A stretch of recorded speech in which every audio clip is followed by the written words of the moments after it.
Hello student, good morning. How are you all? I wish you all are fine. Today we will do worksheet 23 subject English और ये class 9th की है और ये worksheet हमें करनी है 31 अगस्त 2021 को। और स्टूडेंट आज की वर्कशीट में poem the road not taken के बारे में है। Read the given below extract from the poem the road not taken and answer the questions that follow. इसमें वर्कशीट में हमें एक्सट्रैक्ट दे रखा है poem the road not taken का, वो हमें पढ़ना है। ओके ये पोएम बड़ी इंपॉर्टेंट है स्टूडेंट आपकी लाइफ के लिए, 9th क्लास के स्टूडेंट के लिए, क्योंकि पोएम का टाइटल क्या है? The road not taken. वो रोड जो लिया नहीं गया, जो पोइट ने जो रोड लिया है उसके बारे में नहीं, बल्कि द रोड नोट टेकन, जो रोड नहीं लिया गया। तो आइए देखते हैं इसमें क्या है। And both that morning equally ले। इसमें क्या सिचुएशन है? सुबह सुबह जो है दो रास्ते हैं। पोइट जो है जा रहा है और रास्ते में रोड जो है वो 2 पार्ट्स में डिवाइड हो जाता है, डाइवर्स हो जाता है। डाइवर्स का बटन ये देखिए यहाँ पर पोइट है। तो ये चॉइस करना, एक तो चॉइस करना बड़ा ही डिफ़िकल्ट टास्क होता है हर किसी के लिए, जब हमारे सामने दो ऑप्शन है और दोनों सेम जो है वेटेज रखते हैं, बराबर हैं, तो कौन सा जो है हम ऑप्शन सेलेक्ट करें। सिलेक्शन करनी बड़ी ही डिफ़िकल्ट टास्क है। तो यही सिचुएशन पोइट के सामने है। In leaves no step had trodden black. एक रास्ता है, उसके पत्ते जो है पत्ते पत्ते गिरे हुए हैं, जैसे जिसके ऊपर कोई चला ना हो। ट्रोडन होता है कुचला हुआ, किसी के ऊपर चलना। No step had trodden black. Oh I kept the first for another day. पहले वाला मैंने किसी दूसरे दिन के लिए रख लिया। Yet knowing how way Leeds on two way. उस पहले वाले रास्ते में क्या था कि एक रास्ता दूसरे से मिल रहा था, मतलब उस पर ज़्यादा लोग। आई doubted if I should ever come back. हालांकि उसको डाउट था कि दोबारा वो इस सिचुएशन में आएगा कि उसके सामने दो रास्ते होंगे। I shall be telling this with a sigh. मैं तुम्हें आहे भरते हुए ये बताऊंगा। Somewhere ages and ages hence. कुछ सालों के बाद। 2 roads diverged in a wood and I. कि 2 रोड थे, एक मैं ऐसे रास्ते में पहुंचा जहाँ पर रोड जो है 2 रास्तों में बट रहा था। I took the one less travelled by. Poet ने कौन सा रास्ता लिया जिसको आम लोग नहीं चुनते हैं, मतलब वो रास्ता जिस पे कम लोग चलते हैं। लेस ट्रेवल्ड बाई, जिसके ऊपर पत्ते बिखरे पड़े हैं, कम लोग जाते हैं। And that has made all the difference. और उस चॉइस ने, मैंने कौन सी चॉइस ली? जिसे आम आदमी नहीं चुनता है, रोड जो नहीं लेते हैं, वो पोइट ने रास्ता लिया जिस पे कम लोग चलते हैं। इनडायरेक्टली देखो इसमें पोइट क्या बना है? पोइट बना है ना इसमें। तो पोइट लिखने का काम बहुत कम लोग करते हैं। लेकिन तो यही इसी के बारे में देखो, द रोड नोट टेकन। तो इस जो इसका टाइटल है, तो पोइट ने कौन सा रोड लिया जो आम लोग नहीं लेते हैं, द रोड नोट टेकन। और इससे उसकी लाइफ में काफ़ी जो है चेंज आया, डिफरेंस आया।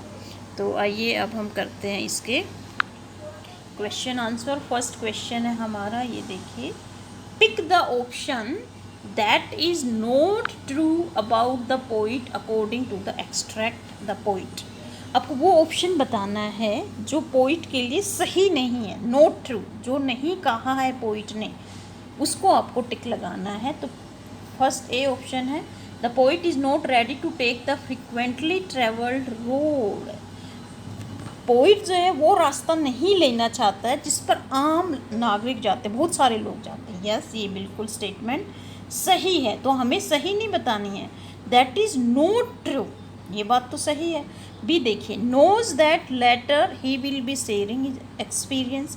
पोइट जो है बाद में अपनी लाइफ के एक्सपीरियंसेस को शेयर करेगा, ये भी पोइट ने कहा है। देखो ये कहा है ना, I shall be telling this with this I somewhere ages and ages hence. तो ये भी बात सही है, पोइट ने कही है। हमें तो वो बात कहनी है जो नॉट ट्रू, जो सही नहीं है। Is not ready to take the less travel road. Poet वो रास्ता नहीं लेना चाहता था जिस पे कम लोग गए हैं, नहीं, पोइट ने वही रास्ता लिया है। तो इसका सी ऑप्शन जो है वो ट्रू नहीं है। Okay, is satisfied with the choice he made. जो है पोइट सेटिस्फाई है जो उसने चॉइस की, ये भी सही है। तो नॉट ट्रू कौन सी स्टेटमेंट है? The poet is not ready to take the less travelled road. कम लोग जाने वाले रास्ता पोइट जो है उसको लेने के लिए तैयार नहीं था। जी नहीं, पोइट ने वही रास्ता लिया है। देखो, I took the one less travelled by, तो ये स्टेटमेंट सही नहीं है, नॉट ट्रू स्टेटमेंट है। She is not ready to take the less travelled road. Okay, अब सेकंड क्वेश्चन देखिए। The road taken by the poet symbolises over, जो poet ने रास्ता लिया वो सिम्बोलाइज करता है, किसको सिम्बोलाइज करता है? Life and the choices we make. Yes, बिल्कुल सही है, जो हम चॉइस करते हैं लाइफ में, और जो लाइफ और चॉइस के बारे में जो उसने की है। Second, family members and their choice. जी नहीं, फैमिली मेम्बर्स की चॉइस के बारे में नहीं था, ये पोइट की चॉइस थी। स्कूल फ्रेंड्स वी हैव, जो स्कूल फ्रेंड था उसके बारे में। कन्फ्यूजन वी ऑल फेस, जो कन्फ्यूजन हम फेस करते जी। तो इसका फर्स्ट ऑप्शन बिल्कुल सही है, ए ऑप्शन इसका आंसर है। Life and the choices we make, जो लाइफ में हम चॉइस करते हैं उसी से हमारी लाइफ डिसाइड होती है। Okay, next question is we should think twice before taking any decision in life because they. हम लाइफ में कोई भी डिसीजन लेते हैं तो हमें 2 बार सोचना चाहिए, मतलब सोच समझ कर डिसीजन लेना चाहिए। बिकॉज दे, क्योंकि वो जो चॉइस है उससे क्या होगा, जो डिसीजन है उससे क्या होगा, डिसाइड आवर डेस्टिनेशन, वही हमारे डेस्टिनेशन को, भविष्य को डिसाइड करती है। बिल्कुल सही है। बी है शेप आवर लाइफ, हमारी लाइफ को शेप देती है वो चॉइसेस, जो डिसीजंस। अफेक्ट आवर फ्यूचर, हमारे फ्यूचर को अफेक्ट करती है। तो ये सारे सही हैं, ऑल ऑफ देम। तो डी ऑप्शन बिल्कुल सही है। इसलिए स्टूडेंट सारे ऑप्शन आपको ध्यान से पढ़ने हैं। देखो, ए भी सही था, बी भी सही था, सी भी सही था, तो लास्ट ऑप्शन में क्या दे दिया? All of them. तो डी ऑप्शन बिल्कुल सही है, all of them. Okay, next question. Choose the option that correctly states the usages of the word trodden in the extract. तो ट्रोडन का इस एक्सट्रैक्ट में किस रूप में, किस मीनिंग के रूप में यूज़ किया गया है? ट्रोडन क्या होता है? कुचला हो, जिसके ऊपर कोई चलता है, चलने के सेंस में इसमें यूज़ किया गया है ट्रोडन। तो फर्स्ट ऑप्शन है ए, देखिए, he did not want to tread in that direction, वो उस डायरेक्शन में चलना नहीं चाहता था। तो यस, चलने के सेंस में ही था ना। I heard something and I knew it was the heavy tread of Sonu. जी नहीं, चाल के रूप में इसमें यूज़ नहीं हुआ है। मैंने सुना और मैंने जाना कि जो सोनू, जो भारी पैरों से चलता है, वही था वहाँ पर। The running traffic treads over the grain which is later picked and stored. Heavy running traffic के कारण जो है ग्रेन कुचले गए, जिससे बाद में उन्हें पिक किया गया, स्टोर इस सेंस में भी नहीं। The wild animals know how to tread in the forest carefully. Wild animals को पता है कि फॉरेस्ट में सावधानी से कैसे चला जाता है। तो फर्स्ट ए वाला बिल्कुल सही है। He did not want to tread in that direction, वह उस डायरेक्शन में चलना नहीं चाहता था। तो ट्रोडन का इस कंसेप्ट के रूप में यूज़ किया गया है। He did not want to tread in that direction, वो उस डायरेक्शन में चलना नहीं चाहता था। Okay, next question, question number 5। Alliteration. Alliteration क्या होता है स्टूडेंट? जिसको हम हिंदी में अनुप्रास अलंकार कहते हैं, इंग्लिश में वो अलिट्रेशन होता है। Is a literary device that occurs with the same letter और sound at the beginning of adjacent और क्लोजली कनेक्टेड वर्ड्स। अलिट्रेशन में क्या है कि सेम साउंड जो है वो रिपीट होती है उसी सेंटेंस के अंदर, वर्ड्स के रूप में, वर्ड्स के अंदर। Pick the option that showcases an example of alliteration from the extract. इस एक्सट्रैक्ट में कौन सी लाइन है जिसमें अलिट्रेशन का यूज़ किया गया है? तो फर्स्ट लाइन है, इन लीव्स नो स्टेप है ट्रोडन ब्लैक। कोई भी साउंड रिपीट नहीं हो रही है, तो ये हो नहीं सकता, एक गलत है।